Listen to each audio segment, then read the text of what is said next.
hello guys आज तो अपना ढोर द्वारा टाइम शो है तेरा ढोर द्वारा आया आज तो पहली वक्त आप तो नहीं देखो ना हमारे गाय देसी शंकर गाय है हमारे देसी गाय भी आनी टोकड़ू नाश्यो है टोकड़ी है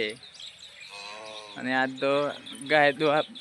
કરલે મળ્યા है કે ગાય દોતા આવો રારિયા ગાય દોવારી है मस्त गाय हम सीधी श्रेणी गाय है आज तो अपने गाय दોવારી है गाय दोता दोता तम वावड़शू કે કેવી રીતે દોરાય ગાય ગાય તો બાપનું મિલ્યું કરવું હોય દોવાનું ચાલુ કરવું હોય ગાય આ બસ દૂધ દોવાનું હોય ગાય આ બસ સારું હોય ગાય દોવાનું ચાલુ કરી નાખી હોય ગાય દોવાનું શું હોય ગાય